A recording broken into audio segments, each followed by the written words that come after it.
Good afternoon, everybody. Hope you're having a good day. Right then, I have a request here from Keep On Gaming this time to come back to this and cover Powerplay. So, that's what I'm going to do. Right, first of all, what is Powerplay? That's pretty simple. It was an update brought in a hell of a while ago, actually. I think I've been pledged to my power for over a year now. Yeah, 64 weeks. And I've been pledged for about half the time Powerplay has been out. So you're looking at a good 2 years worth. Wow, is it really that long ago? I've been playing Elite Dangerous for a long while now. I feel like I'm getting old. Anyway, aside from that, Powerplay is effectively what shapes the galaxy. Everyone here is one of the galaxy's major players and is aligned with certain factions, whether that's Independent, the Empire, the Federation, or the Alliance that seemingly was an outlying ringer a couple of years ago and now is sort of the player's choice for power. It never seems to move from the top spot. The Alliance always has the backing of good supporters and ones that make an effort. As for the rest of the galaxy, well, as I'm sure you can see here, the Empire ain't doing too well on some fronts and better on others.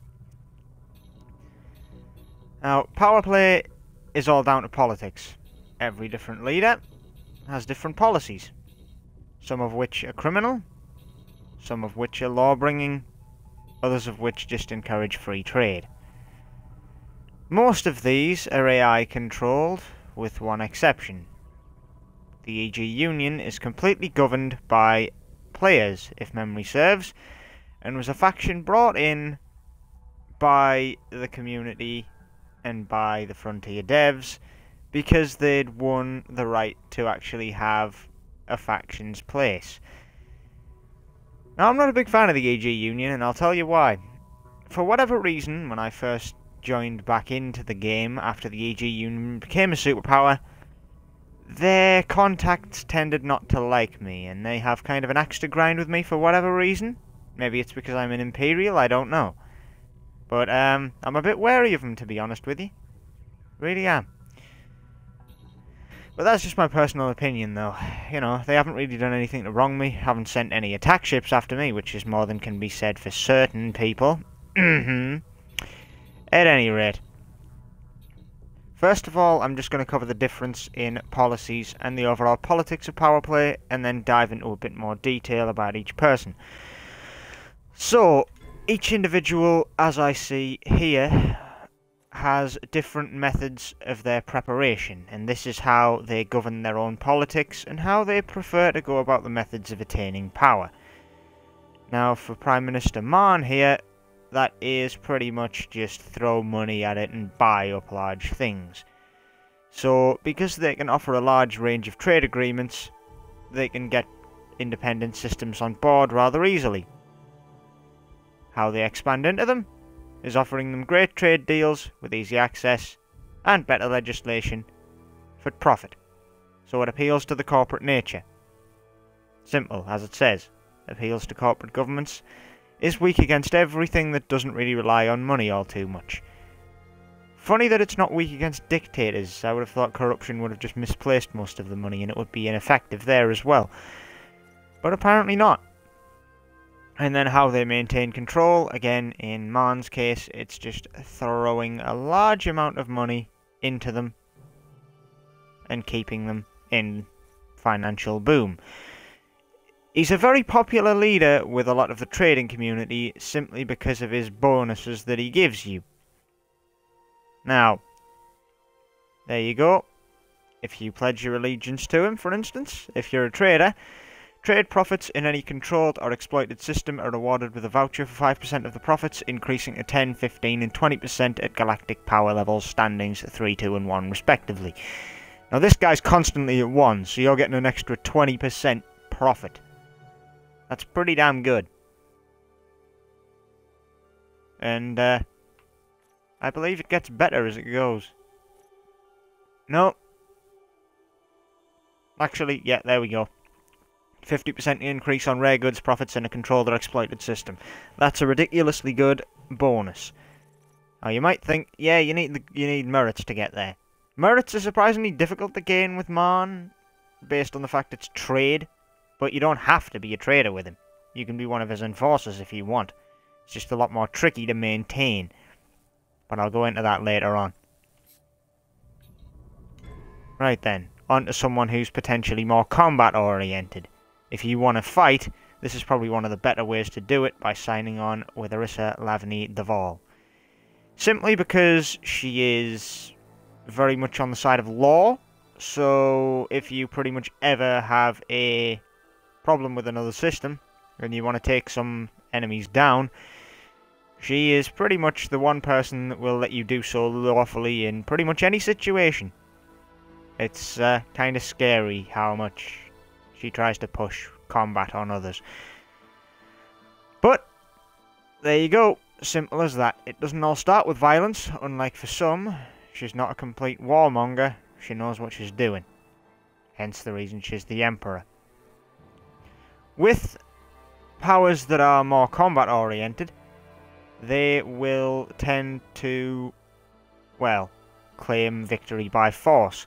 So any system that they're targeting for expansion or maintaining control is, well, generally kept up quite well. But with the expansion here, particularly in her case, it's just called crime sweeps in the areas, and you pretty much target those either to stop them by killing the lawbringers, or whatever you want to call them.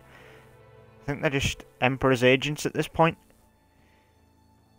Or you can help them out, take down the corrupt infrastructure of a system, and believe me when I say this, sometimes, just sometimes, not saying all the time, the Empire can falsify reports, as can the Federation and anyone else in this game. There's a lot of corruption all over.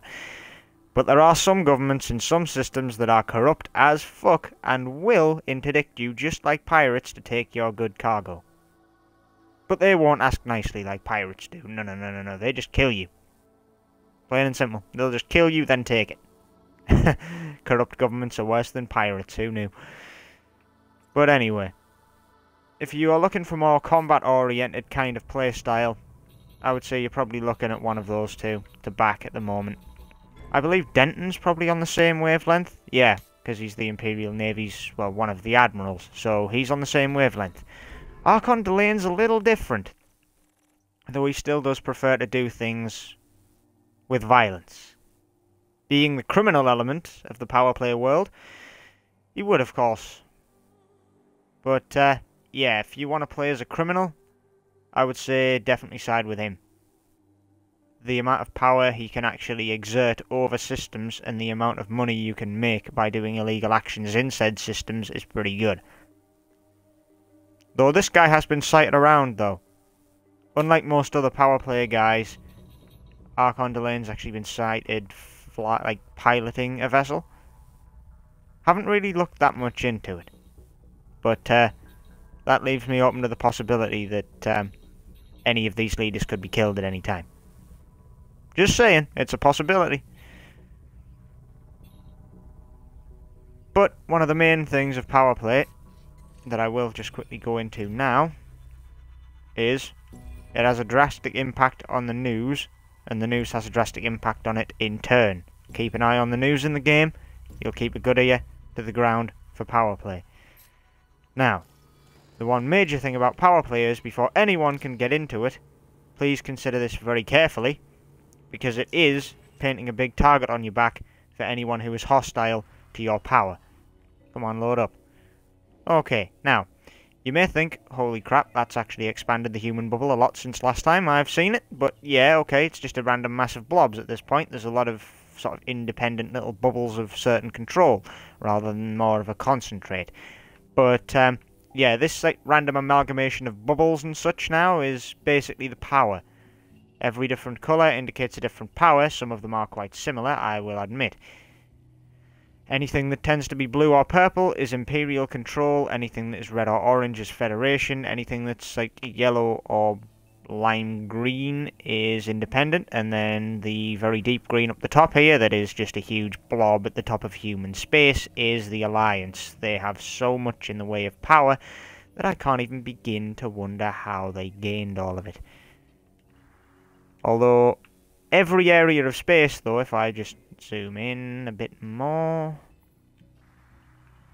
get more onto the border areas, so you may notice there's like a little bit of a, if I can zoom in a little more, there's like a little bit of a void here, where there's no colour in there. That means no one basically controls it, because it looks like it's a dead area of space. Either that, or there's just nothing. No, wait, there are systems here. These just aren't controlled. Actually, are they?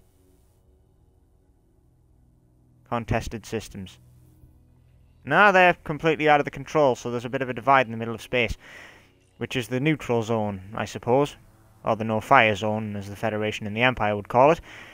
But, yeah, you paint a big target on your back simply because the areas of space that are controlled, everyone is vying for their own control of power, so you go into a hostile zone, like if I went into the orange or red zones, I'm an Imperial, so if I went into Federation space, I'd be hunted down like a war criminal.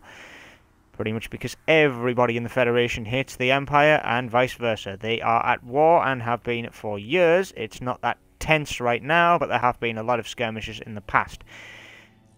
And, well, as far as the Alliance are calling it, it's going to erupt soon, and they're just building up a defense to make sure their systems aren't affected. A very admirable goal by Marn, I figure, but hey, that's just my own personal political opinion. The part of this game that is sort of really divisive is Powerplay, simply because of its political agenda. Now, people love to get divided on politics, don't get me wrong. This is why, you know, you're basically banned in most workplaces from talking about it. You know, you're not allowed to really go into that much detail. If you work for the government, you aren't even allowed to talk about it, basically, that kind of stuff. It's, you know, just the general keep the peace by keeping quiet kind of thing. You know, you don't want to kick off arguments about politics when it has no real impact on your daily lives. It's just how you made your decision in one election or another. This game takes it to a bit more of a whole new level, because it's not just, I've made this decision in one election, because, frankly, you make a decision for most of the galaxy at this point. Whatever happens in this game is consistent across all platforms. That includes Powerplay, so every follower that follows the Federation and Empire all work together regardless of their platform. Same goes for any other faction, including the Independents. Now, the EG Union, I reckon, are mostly on PC, so I'm not going to see many of their players around on the Xbox unless they've managed to really delve into the community here as well, which wouldn't surprise me. But, yeah, pretty much if I go into the Independence side of things, just to get out of the Galaxy map and back into Powerplay, I'm not 100% sure how all the Independents work out, but I can give you a rough breakdown of hostilities in the overall workings of the game. So, everyone on the Empire side of things are pretty peaceful.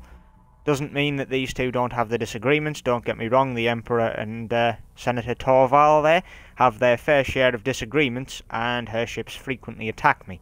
It's rather annoying to be attacked by another Imperial, but it happens more often than I'd like to admit when I'm in her space. Thing is, though, if I kill any of her ships, I get penalised. If I damage them into fleeing, I'm not penalised in any way.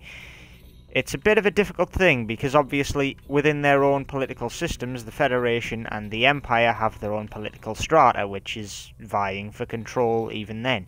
They work on the same page when it comes to a national front as part of their whole, you know, area of space goals, but when it comes to the internal power struggles, they're just as vicious and just as harsh as the external power struggles in some cases.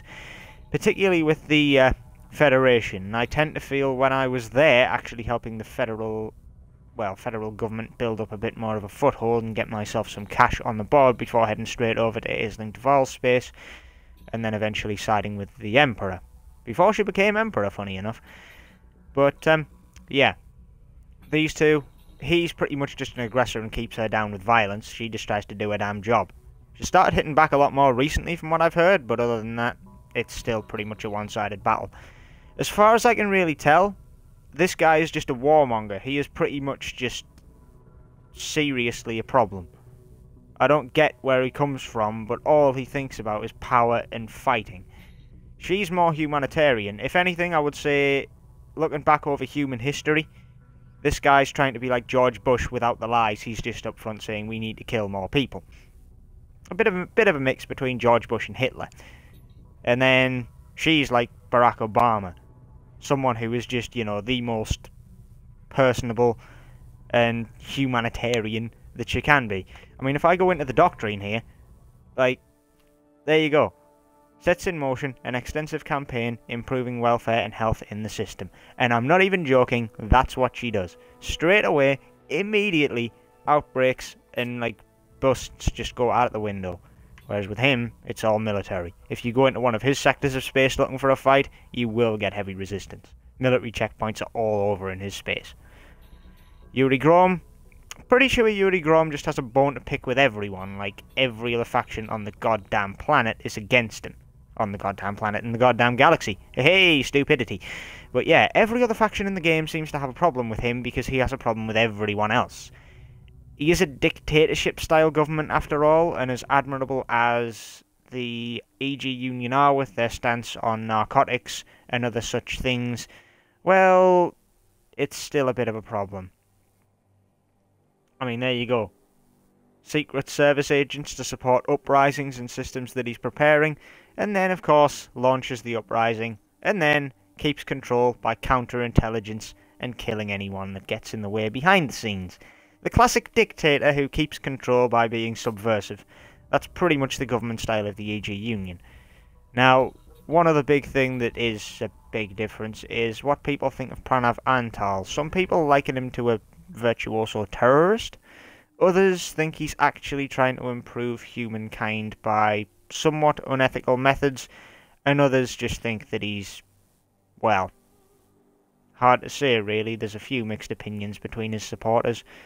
One of which is he's actually trying to better humanity and carry them towards a progressive future, and the other is that he's just another leader to follow that is slightly more zealous.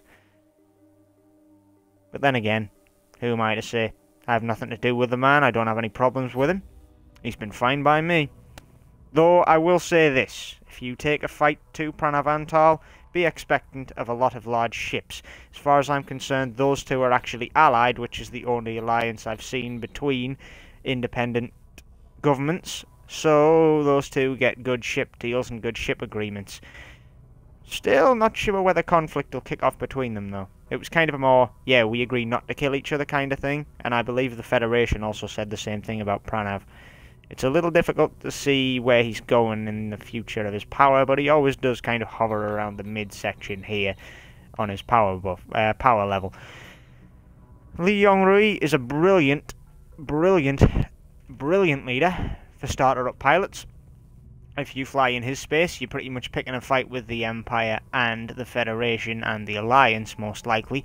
However, his buffs that he can give you are, frankly, quite good, to be honest. He's got a pretty social and financial doctrine, as it says there, and basically, that pays off massively for his followers because it reduces the cost of their insurance claims, so it claims to anyway, and also it can reduce the cost of ships purchased in his domain. However, it is kind of strange that that applies to every faction, really. You go to somewhere in his space, you can buy an Anaconda for much, much less than you can anywhere else. It's just a case of looking for the discounts. But the one person I've specifically saved out of all of the independents to last is Archon Delane. Simply because he is the lawless arm of everyone in the galaxy. And pretty much, if you side with him, you pretty much need to do everything illegally. If you want to side with him, go ahead. He's brilliant for your bottom line if you're a criminal, but you better be prepared for a hunt down. This guy is the galaxy's most wanted, and his crew are the same. Everybody. And I mean everybody else on this list. That's 10 powers against 1. Everyone hates him, and everyone wants him dead. He particularly rubbed up the Empire the wrong way about, what, 8-9 months ago? So he's kind of on my hit list at the moment as well. Not that I see much of the Kumo crew, they're kind of in a little pocket on the back end of Federation space. Doesn't stop Archon Delane being spotted around my bloody systems, though. But another thing I'd like to mention, just before I get off the subject of Archon Delane, is since a patch about... ooh, hell, when was it? About this time last year? Maybe September last year? I'm losing track of it a little. Most powers here, being law-abiding, decided that it would be a good idea to shut all black markets they can get their hands on. So it can be beneficial if you want to do smuggling to help him out every now and again. Smuggling's become a lot more of a you can't escape the long arm of the law kind of game to play. Unless you do contract-based smuggling, in which case you're alright. But anything freelance, like stealing your own cargo and trying to flog it off, you're going to need to go to the neutral zone or somewhere with not such a tight leash of control to get rid of the goods, because pretty much everyone in the Empire, the Federation, and the Alliance, at least, shuts down all of their black markets they can find. Pretty sure he'd do the same, and I guarantee you with a dictatorship they'd also do the same. So yeah, every faction has its own benefits. For the most part, it all depends what you want to do. I haven't actually done a quick rundown, have I? I've done a quick rundown of a couple of powers, but other than that, not really that much. At any rate, here's a quick rundown now for you. Traders. Side with Edmund Marn, he's the best for you. He can get you a lot more trade profits, and therefore get you into the better ships a lot faster, get you into the better equipment a lot faster, just generally make your life a lot less annoyingly grindy. Anyone that likes the rule of law and also wants to follow the Empire can follow the Emperor. You will get a large amount of payoff from your bounty hunts, and therefore you will make a massive amount of money if you can take on larger ships than yourself, particularly if you work in a group of small ships with a couple of your friends. You can easily turn a small fortune into a big fortune just by a little persistence and care. If you more care for the humanitarian side of the Empire and want to help outlaw the entirety of imperial slavery, as well as many other illegal substances and commodities, as well as just caring about the general welfare of people and just wanting to get good statuses happen around the systems you inhabit, Aisling Duvall seems to be one of the better leaders to follow. It's been a while since I've actually followed her. I can't remember what the benefits of actually getting a good standing with her are. Anyway, let's see. Yes. It's just more influence changes. So she's just good for expanding the Empire's influence if you want to work on galactic expansion. Hell, that's probably a good call, seeing as though Thargoids are out there. The more we can expand the galaxy and ready our people, the better. Because at one point in this game's history, at one point in the future, this, all of it here, calling it now, will be fucking meaningless if the Thargoids decide to attack. Everyone, and I mean everyone, will have to band together to survive. Because a Thargoid ship is made of meta alloys. They also look like a mystical orchid flower out of God knows what kind of alien planet, and are pretty much impervious to damage, so unless we all band together and stop squabbling, we're just going to get annihilated like dust under the foot of an army. It ain't going to be fun. Remember I said that. Now, back on track. Felicia Winters, the Federation's equivalent of her, basically a little more humanitarian with a little more of a flex to it. I would say that generally with the Federation, there's a lot more combat to be done, especially considering her position in the galaxies, a lot more on the border worlds with the Empire, whereas she's at the backside of the Empire protected by everyone else. So maybe just a little bit more combat thrown in. Mainly defense of your own borders, I would say. Now this is just for the warmongers that want to be a mercenary and try and make it big. Failing that, you can still do the whole rule of law thing, but even then, is it really worth it? Let's have a look. Yeah, bounties handed in. Yeah, the rule of law still applies. Effectively, those two are almost the same. I would say generally that the Emperor's probably a more likeable person if you actually read into the backstory and want to get into Powerplay, because each of these people do have their own personalities that have been masterfully, and I mean masterfully, crafted by the developers and by player input. This is one thing I'll keep saying about this game: player input makes it. And Frontier love to see that, they accept it wholeheartedly and want it to be a major part of the game. As far as they've said, you can even use like one of the Powerplay guys in a news story, provided they're actually interested in the story and it doesn't particularly stand out as something that's a drastic change or something that wouldn't be out of character for them. They're open to ideas. So if you come up with any good ideas that you think fits the personality after you've looked into anyone, go for it. See what happens. You might actually become famous within the Elite Dangerous community. It's always worth a shot, right? Anyway. Pranav Antal, I have no idea what you do. I know that you're like very all nicey-nicey and then very nasty-nasty when you're in control. Other than that, I have no idea what you actually try to do.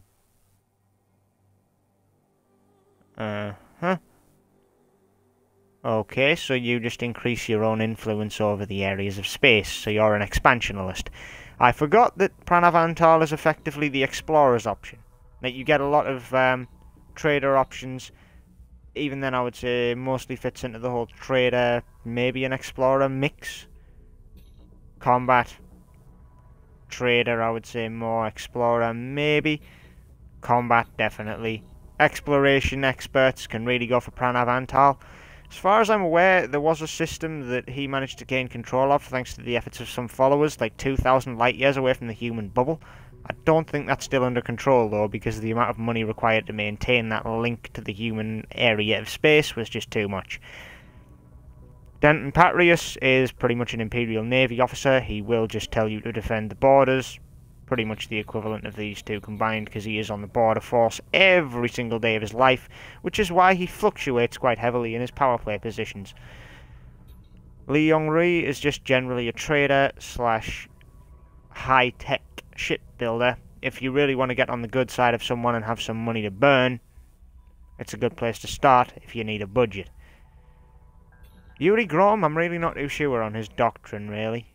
More seems to be pretty much everything.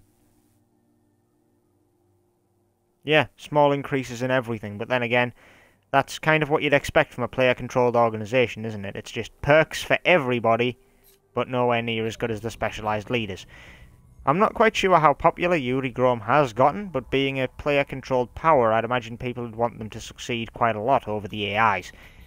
Now, the AIs are capable of gaining their own followers quite easily. There's a massively large following for pretty much everyone on this board, aside from Archon Delay. He's kind of been left behind a little. Even the devs said that a while ago. Not fun for him, but then again, people don't really want to be branded as criminals where, you know, if they leave Archon Delane's bubble of like 300 systems or whatever it is, they're pretty much going to be instantly killed. You either go into deeper space and sort of hibernate away from the community, or you stick to Archon Delane's bubble, which is basically dominated by criminal factions.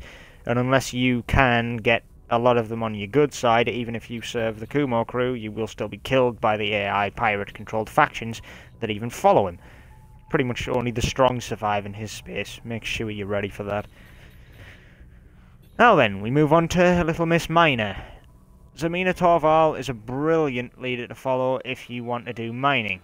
The only thing is, you pretty much need to take all of your mined-up gear out of her area. Any trade profits... Wait, have they changed things? Pretty sure it, like, actually affects it, though, doesn't it? Because everyone has different status effects based on how they work. Imperial ships available in all shipyards, double production and consumption of mined materials. Yes, they've kind of changed it a little bit.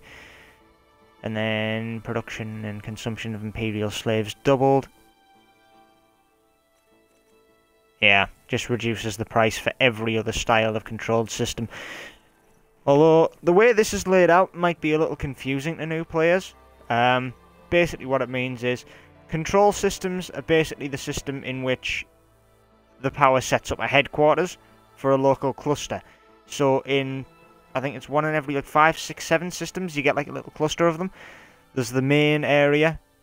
That main system will get the benefits of the control system. Everywhere else is what's known as an exploited system and gets this kind of follow-up. So, anywhere that's got an imperial government managing it, in one of the exploited systems, production and consumption of imperial slaves is doubled. So you want to ideally aim for agricultural places that already produce a lot of imperial slaves. With the Federation, Independent, and Alliance, all of them get the same kind of effect from her, just a reduced price of mined materials, which can be rather useful if you want to trade them, particularly if you want to bring them back. But, well, it reduces mined materials altogether, so exporting them to another power is mostly preferential. It's probably the only option you're going to get that's going to net you much profit as far as I can tell with her. Though the mining lance does make your job a lot easier if you just want to get that. Each individual faction does also have its own module to gain, which is quite useful depending on your role. Particularly hers.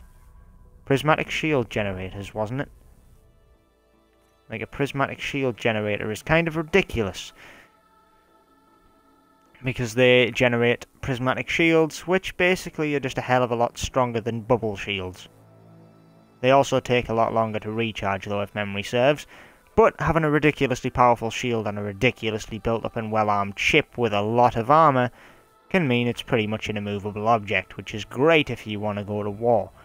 The irony being, of course, if you side with her, you ain't gonna want to for a good while until you can get the goods to do it. But then again, this is why people power hop. Different powers, different weapons, different modules, some better than others. It all depends on how you want to build. Can't remember what Archon Delane's is. I think it's just a shotgun that shreds holes. Let's have a look. The Cyto Scrambler. Yeah, burst laser that is highly effective against shields but does no hull damage. Yeah, that's right, it's just a shield disabler. Like, what is it, like... cuts down shields at double the speed of any other weapon? So pretty much if you just want to cut and run with a freighter with a large shield, just down it, crack the cargo hatch, scoop up the loot, and bugger off before the law gets there. Every module that you can get offered by these powers is heavily monitored by the doctrine and how they like to work personality-wise. So, kind of work on the personality more than the career path. Though the career path does still affect it, though, by the seam of, well, particularly those two. Zamina Torval's mining laser, inevitable, and Archon Delane's is a piracy laser, disabling shields. Can't remember what Marn offers, for the life of me. Let's have a look. The Retribution, after 4 weeks aligned with the power, this is a small beam laser that causes enhanced heat damage. So basically you can overheat your opponent, which knackers up their modules a lot faster, enabling for a better escape if you're a trader, or a very nice sitting duck of a target if you're a pirate, funny enough. You see why I say people power hop for these benefits. You combine that beam laser with the Cyto Scrambler, and you've pretty much got the ultimate piracy work there. The only thing is you need to be careful not to completely overheat a target with that, otherwise they will literally explode. Not fun to die of heating damage, believe me. But,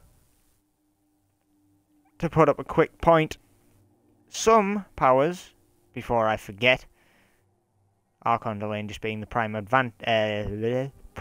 example, is that some powers increase security in their home systems, making them very friendly for players who are on their side, are very unfriendly for those who aren't. Archon Delane's a prime example of how to make criminals get ultimate dominion.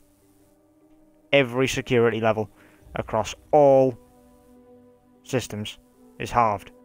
Black markets also pay more for illegal goods. This is why this man is for the smuggler. However, if you also notice there as well, all weapons, slaves, narcotics and medicines are legal, and there's a huge increase in production and consumption of all of them. Black markets are opened in pretty much every spaceport if they're not already there, and every faction has an increased effect on influence. Though it does favour independence over the Federal and Imperial, as it says there, this can be a backstab for Archon Delane. If you find a strong enough dictator, you can pretty much overthrow him with very little effort. It's the one double-edged sword with him. But then again, criminals, even though they don't maintain power, still scurry around like rats. Anyway, aside from all of that, and everything that you get in Powerplay for the superpowers, it also does devolve into the basics of each system. Now, where I am at the moment is a prime example of that. We have here a couple of Imperial-oriented factions, which hold a decent chunk of the power, around 35%. So, the EG Union and the Empire right now are on par. I should probably look to do something about that. I don't want the EG Union taking over the sectors of my hub. That would not be fun. But every little system has its own internal power. Who you work for and how you help everyone will shape that. And in turn, how this gets shaped shapes how Powerplay works and what systems would be good enough or not worth keeping for your superpower. So literally almost every action you take, regardless of whether you're actually sided with the superpower or not, will still completely change how the game works. The reputation system in this game isn't just for keeping track of how you were affected by other factions. The influence system runs alongside it. Very, very subtly, but very importantly.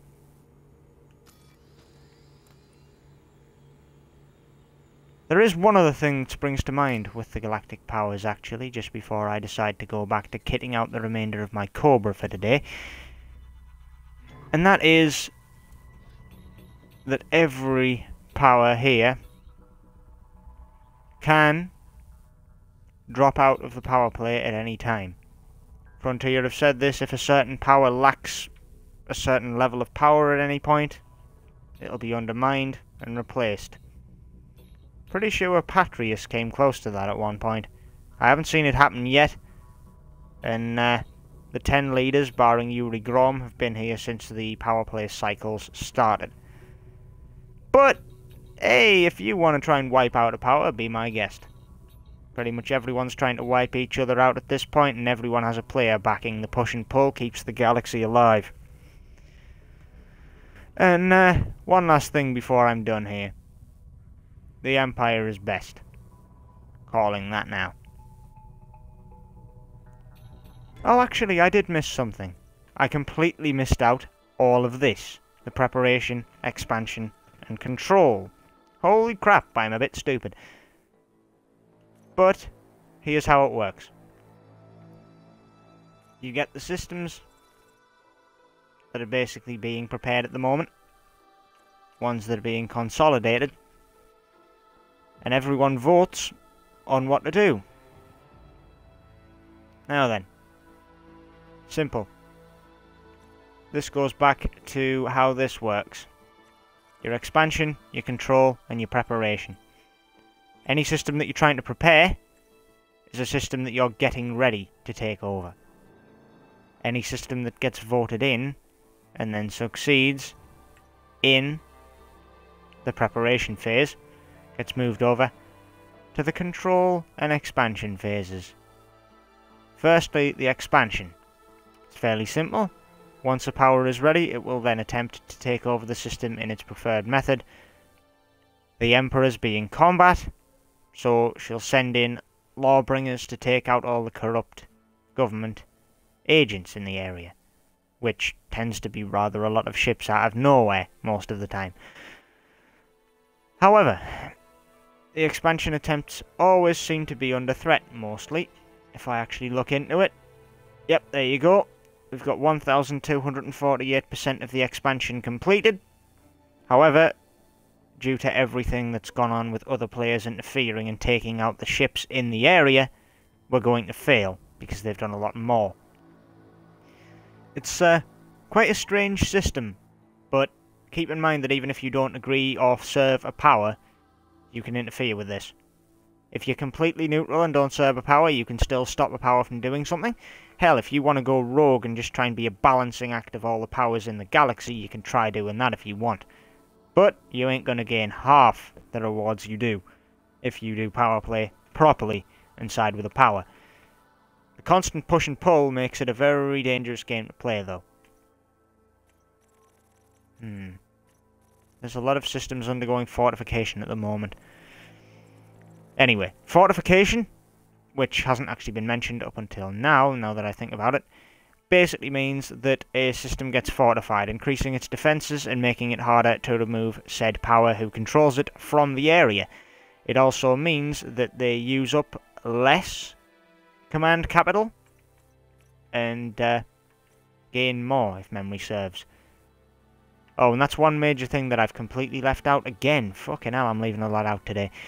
At any rate, yeah, the command capital. Now, the CC income is basically how much command capital one power gets, and how many exploited systems contribute to that. And that's in billions of credits. So, 659... well, 6,594. I was going to say 659.4 billion there. No. 6,594 billion credits, so what, 6.5 trillion, I guess, is how much the Emperor has to spend in a given week. And every day on a Thursday, for me anyway, don't know about the rest of the world, it's going off Galactic Mean Time, which I think's quite funny that they've come up with that one as like a bit to Greenwich Mean Time. But anyway, the CC upkeep is just how much it costs to maintain the headquarters inside of the control systems, and then the overheads are basically how much it keeps, well, how much it costs to keep every other exploited system and everything else under control, as well as the expansion operations and other some such that you plan. Now, having the command capital have a, what's the word I'm looking for? I really can't think of it. Having a stockpile, I guess. The opposite of a deficit, at any rate. Basically, having a surplus, that's the damn word I'm looking for. A surplus of CC means that your power is going to be able to maintain monetary control and expansion operations smoothly. Now, at the moment, I can't really demonstrate what happens if any power goes into negative command capital, because no one at the moment is, otherwise they'd have a little red exclamation mark in the top left of their portrait. Or is it the top right they changed it to? I don't know. Either way, it's on the portrait. Don't question me on the details. But once a power goes into negative command capital, and I'm looking at you, Patrius, you do it a lot more than everyone else it seems, they drastically shrink their operations to get control of their financial situation again, which can lead to a drastic weakening in their grip for a while, and a very easy muscle in for anyone else looking to take some easy territory. This is most often the case when a power overextends what resources it has, which quite frequently does happen with the border controllers. Doesn't really seem to happen with these two anymore. They're pretty much solidly cemented in place. Particularly him, he's just not... he never moves. Every time I look on this, every month or so, he's still there. It's seriously daunting that one player like Base can just keep someone in that situation for so long. Then there are a lot of people that do prefer to do trading over everything else. But every power is a balancing act. Fun fact though, as it is here with the ratings, it's not just the modules and stuff you get. You may have noticed that the weekly bonuses and stuff go up. So every time that little clock up there ticks around a week, so next time it'll be around 7 o'clock in the morning on Thursday the 20th of July, so this Thursday coming up of course, then you'll get paid the weekly bonus. Now you gain merits for doing pretty much anything. You gain merits for taking the resources. As for this social, taking the, corruption reports to the systems and delivering them to the power contact to distribute. Killing enemy ships in expansion attempts gets you merits, and also maintaining control by delivering garrison supplies is the second half of the combat for the Emperor. Everyone has a different way of obtaining merits. Some factions are better than others. However, you don't always have to follow the simple faction set actions of preparation, expansion and control to gain merits. No, you can just go into an enemy system controlled by another faction and proceededly just take out the Powerplay ships in that faction to gain merits. I did that in a system for Sirius Corp, I think it was, where I just started killing all of Sirius Corp's ships.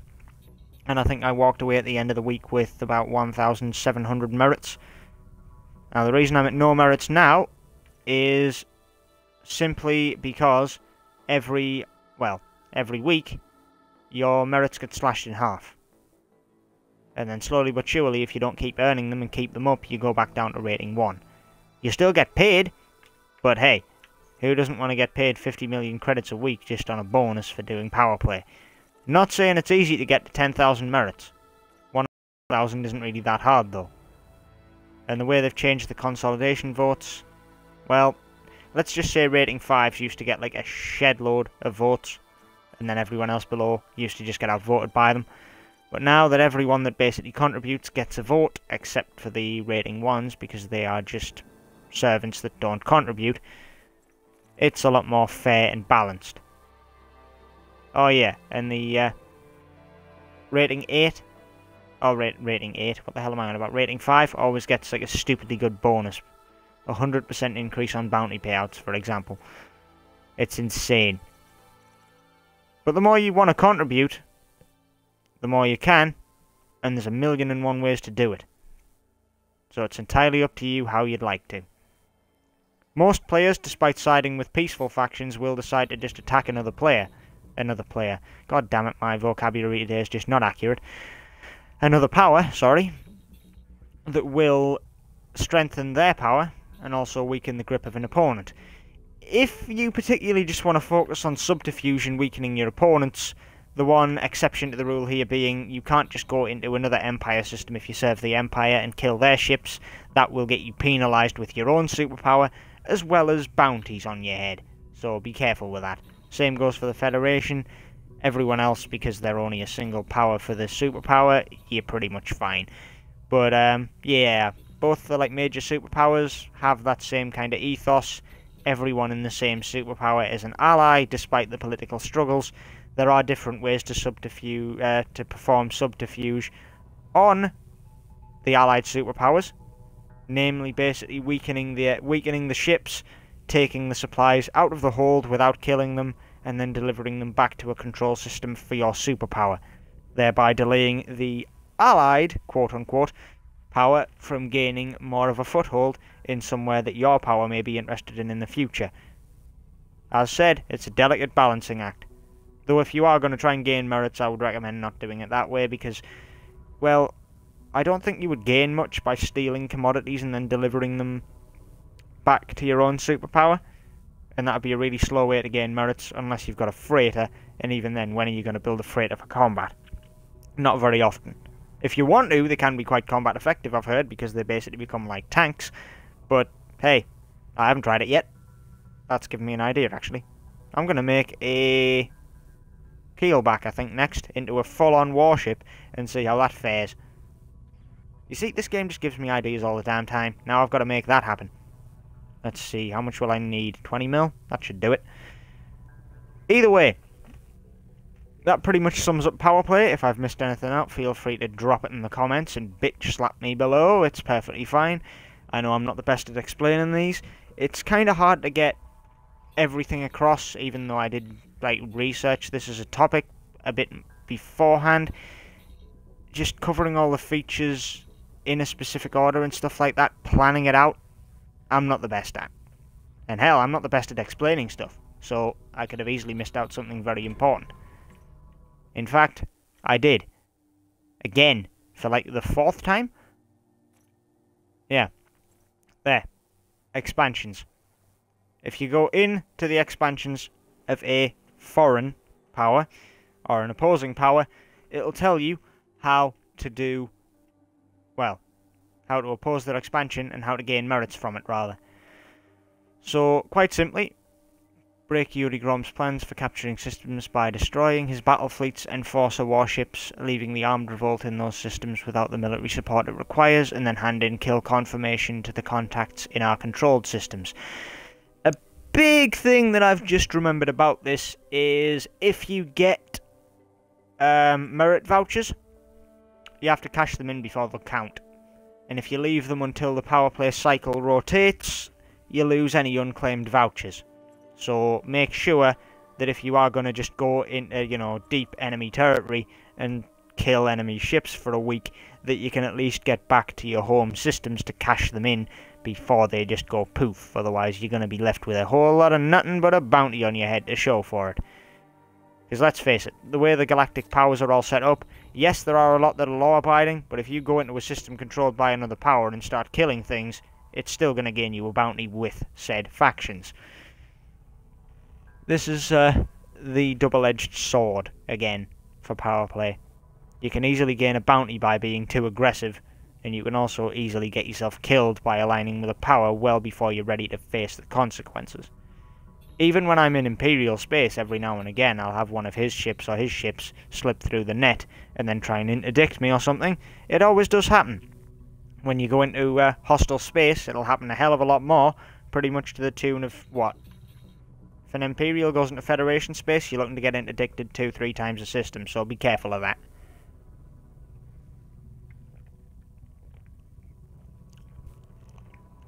Anyway, I think that covers everything in power play, as sloppy and as messy as this is. There's one other thing I wanted to do for today. In the last video that I did, I recommended a build for a bounty hunter ship for a Cobra, because I figured I was going to build it just because I thought, you know, I can do it like that. However, I have one thing to say. I completely missed off utility mounts. I also completely fucked up everything else by not having enough credits to actually buy the good stuff. So I'm here in one of my home systems hubs of a high-tech station to get the better equipment. Now, I need a class 4A shield generator. There we go, 1.6 million, buy it in. And yeah, sell the orb module for 20 grand because it's a 4E, it's terrible. There we go. That's just half my balance. It's pretty damn painful to see that happen. I've got a frameshift drive interdictor in here, that's good, that's good. I almost thought I'd forgot that for a second as well, actually. Let's see. Right, this goes over my maximum power. That's not something I want to do, so power plant next, thank you. Give me a power plant. Preferably the biggest one I can afford. Spotless, that'll do it. Chuck that in as well. Alrighty, there we go. That was the only two things I think I was missing from the build I did before. If I'm missing anything else, I think I've got at least all the basics down. This ship should be good enough to actually put up a good fight now. Other thing that I did want to do before is, if I didn't mention it then, I will mention it now because it's quite stupid not to. A kill warrant scanner. Personally, I don't see much point in going for like the Bs or, you know, A grade ones because they are drastically expensive. A C grade one on a ship like this will do you. As long as you're within 3,000 meters during your dogfight, you can still scan. Provided that you have your weapons on one trigger and this on a separate one, you should be fine to do the scan while in combat, and that'll let you know if the ship you're attacking has any foreign bounties. So it goes across the whole galaxy. The only problem with this being, if you do bounty hunting, that if you do find a bounty on someone in a foreign system, if you mix it in with power play, it can be a foreign superpower that you have to then go to claim the bounty. It can be easier said than done with the Federation, because there's a lot of sort of mix and match between the border world areas where there's Federal and, you know, Imperial aligned factions in the systems that will pay the bounty for you, so you can do it safely. It might be a little bit annoying to have to travel around to look for it first, but you can. But, yeah. Being part of the Empire, and then getting an Alliance bounty, for instance, I have to fly right the hell through Federation space to get to the Alliance, and then cash the bounty in, then all the way back. So it can be a bit of a pain in the arse. Sometimes it's best just to leave those bounties sitting in your computer until you get like 50, 60,000, maybe a bit more, and then you actually can make the trip worthwhile. Just be mindful that if you do die while doing that, you do lose any of the bounty vouchers, as well as the power play credits, and various other some such. Now, is this... Yeah, that's why I couldn't do anything there, because I had to set a fire group reminder for my new weapons. Right, and this is how you get told you have the power play cash ready. I haven't claimed my pay for a couple of weeks, so the way to do that is, once I actually double check to get rid of the message, it also pops up in there. You can go straight to the contacts. Once you're signed up with the power, you get a power contact. claim your salary. It also gives you a detailed thing of undermining or fortifying or whatever the hell's going on in the system for the political state.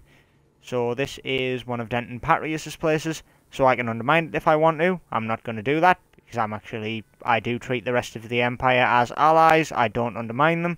It is one nation, effectively. So, hey, I'll serve anyone in the Empire, really. I just pledge my allegiance to the Emperor. And then I think in a close second, Aisling Duval. Such a humanitarian out of a family that has a very bad history on that front, let's just say.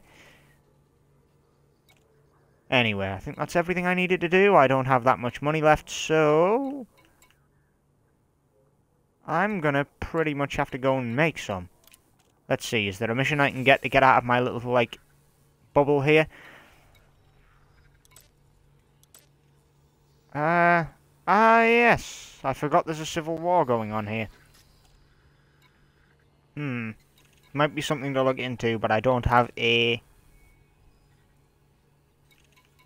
proper warship build. Oh yeah, the main difference between a bounty hunter ships tend to have cargo space and stuff in them. If you're building a warship, you want to get rid of that and put in a lot of hull reinforcements. You want to particularly invest in some good bulkheads, and if you can, I'm not sure whether you can actually, invest in a good canopy as well, but I think that's covered under bulkheads too.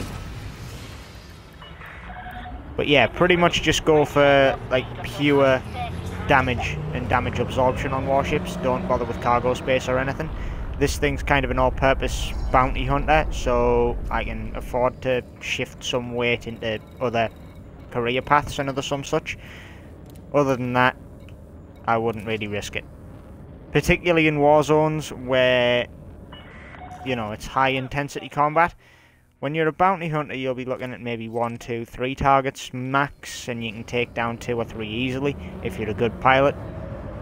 With the war zones, though, you're looking at a good 10, 20 ships on either side, duking it out, and if 2 or 3 bigger ships than yours, which is most likely going to be the case unless you're in a Conda, manage to pick you out, you're going to need that extra integrity just to get the hell out before your modules fail you and you're stuck like a sitting duck, being shot to death. Just a fair warning. Oh yeah, and one other thing before I forget for Powerplay. How many times have I said that today? Someone please tell me in the comments below. But yeah, one other thing. Keep an eye on the news, because community events that appear on every jobs board can sometimes have federal and imperial battles going on. Not just that, it can also be, you know, alliance battles and some such, building of new types of ship, stuff like that. There's a lot of different things that pop up that can relate to Powerplay, like a certain power is trying to manufacture a new style of ship, a certain power has initiated a battle for a certain system, a certain power has initiated a humanitarian aid. Albeit it may just seem like a quick way to make a lot of money, as many community goals do, but most of them do link back to Powerplay in one way or another. So it can potentially help out your power to hinder the community goal, whereas it can majorly help your bank balance to assist with it. Everything has 2 sides in this game, and it's up to you which side you pick. Just make sure that whatever you're going to do, it benefits you more than anyone else. Always look out for yourself first. Powers are nice to be able to help out. Are you fucking joking? This is going to take forever. I've just noticed how far away this station is. Yeah. I'm gonna take a while here, ain't I? This is gonna be quite a long journey. Lovely. Oh boy. I guess I'm just gonna drift through space for the next 20 minutes. But I'll spare you guys of that. Now, what was I gonna say as my final point? Ah yes. Aside from making sure that you can benefit yourself above anyone else, one other thing that I would say is make sure not to tread on too many toes. With Powerplay, it's easy to become quite reviled in a lot of systems. Just remember that if you ever do need to go back there, you have to live with the consequences of your decisions, even if you've changed sides. Just try and make sure that you know where you've got bounties, where you've got legacy finds particularly, and if you've got any sort of outstanding hostility record in any given system. Normally when you jump to it, it will let you know about that, but you'll find out when you get there. But particularly with the legacy finds, that can be the worst of it. Like really, that can be really the worst of it. Because with legacy finds, as I said in the first episode I did of this, if you have any legacy finds in the area, as soon as you die, you then have to pay those to be able to respawn in the area. If you didn't land in the system, fine. If you did, it's gonna hurt your bank balance a lot more than losing your ship, and that already sucks enough. Anyway, I'm gonna be drifting here for quite a while, so while I just casually enjoy my journey through the stars, I shall leave you guys to it. I came here to do some quick bounty hunting after I landed, but as far as that plan goes, it's out the window. I'm not bloody holding you guys up this long just so I can land and then look around for a few bounties. Though this place may be useful. Give me a moment and I will take a look at the political situation here. Oh, and I'm trying to do this one-handed now because I've got a drink in my hand. So, yeah, if I'm a bit slow, sorry.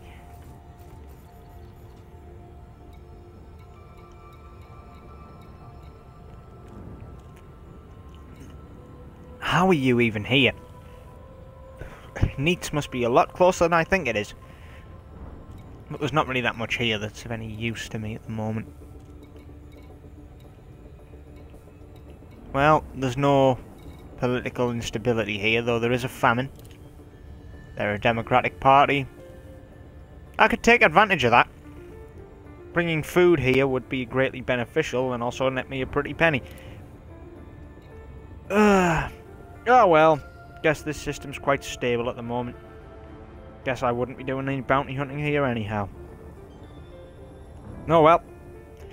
Until next time everybody, and as I said, any suggestions, anything you want to see, learn about, put a comment down below and I'll check it out. I always try and make a video as quickly as I can when I get a request, because it's something that someone wants to know about, and well, frankly, if I don't do it, they're gonna look elsewhere. I'm not the best at explaining things. Hopefully this has been helpful. It's been a long one, I know that much. Yeah. Really hoping I didn't miss anything.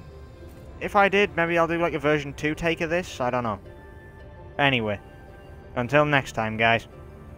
See you around.